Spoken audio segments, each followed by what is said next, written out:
Salut, je vous retrouve pour une nouvelle update, donc 2-3 livres comme je vous avais promis. Donc je vais vous les présenter dans l'ordre dans lequel je les ai lus. Donc tout d'abord j'ai fini le premier tome de la saga Maeve Regan, donc c'est Rage dedans, donc écrit par Marika Gallman. Aux éditions Milady.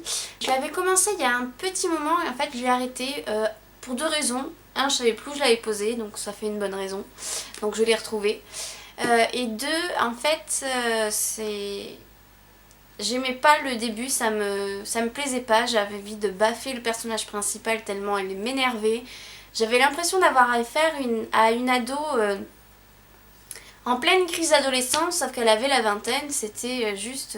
j'avais envie de lui foutre des tartes et ça me donnait pas envie. Je plaignais les autres personnages et ça commençait franchement à m'énerver. Et en fait, ouais, il a fallu presque la moitié du livre pour que ça commence enfin à devenir intéressant. Je me suis forcée à le lire parce que j'ai vu d'autres youtubeuses, enfin booktubeuses, euh, qui disaient que c'était un bon livre, enfin que c'était une bonne saga, qu'elles aimaient beaucoup. Franchement, au début, je comprenais pas. Hein.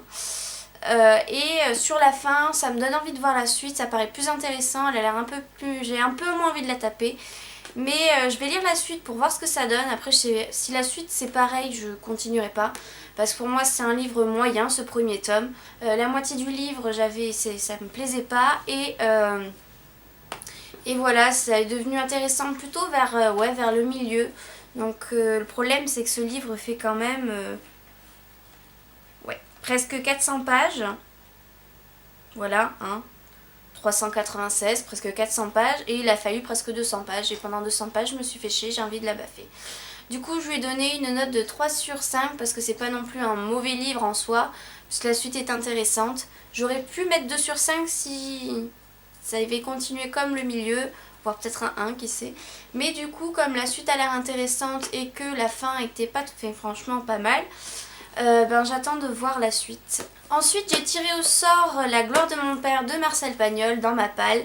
Du coup, je l'ai lu, c'est une autobiographie, donc faut savoir que moi et les autobiographies, on ne s'entendait pas jusque-là, pas vraiment très bien, hein, parce qu'entre L'enfant de Jules Vallès, surtout Voyage jusqu'au bout de la nuit de Céline, alors là c'était le pompon on va s'arrêter là parce qu'il y en a d'autres qui mériteraient d'être cités.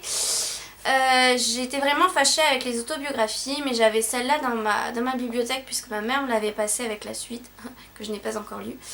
Et là, pour une fois, bon, c'est pas un coup de cœur, clairement, c'est parce que les autobiographies, pour moi, les coups de cœur, ça va être compliqué. Mais franchement, j'ai apprécié, c'était facile, c'était vraiment joyeux, enfantin. On avait vraiment l'impression que c'était lui qui parlait quand il était enfant. Après, je sais pas comment il fait pour se souvenir de tous ces détails, vu l'âge à laquelle il a écrit sa petite partie-là, sachant que c'est quand il avait à peu près 10 ans. Non, 8 ans et demi. J'allais dire une bêtise. Et franchement, c'est 280 pages, je les ai lues assez facilement. Et si vous voulez vous réconcilier avec les autobiographies, je vous le conseille. Je lui ai mis un 4 sur 5 puisque c'est un bon livre, pas un coup de cœur bien sûr, mais vraiment c'était un bon livre.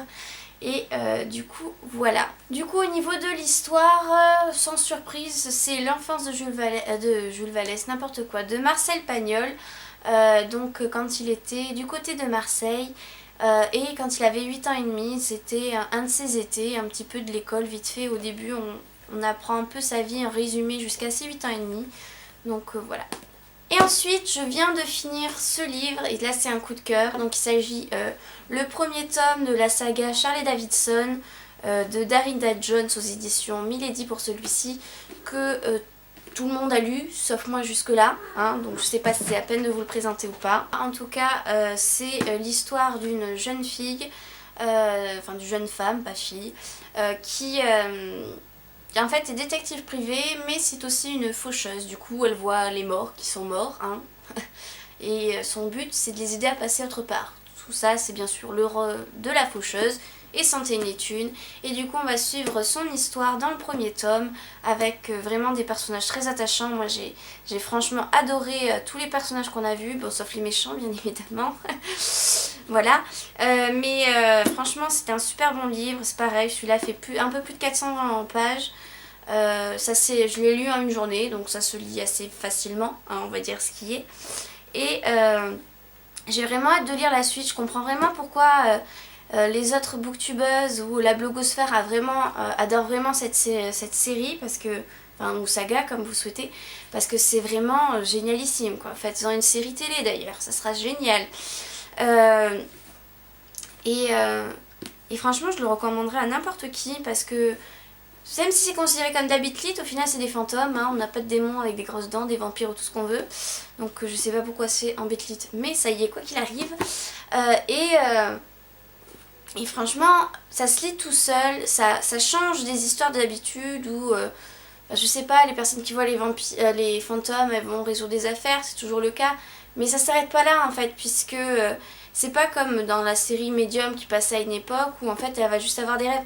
Je trouve que c'est différent et ça me plaît vraiment beaucoup. Donc j'ai hâte de lire la suite. Donc pour ce tome 1, bien sûr, ça s'appelle Première tombe sur la droite. On sait pourquoi ça s'appelle comme ça vers la fin.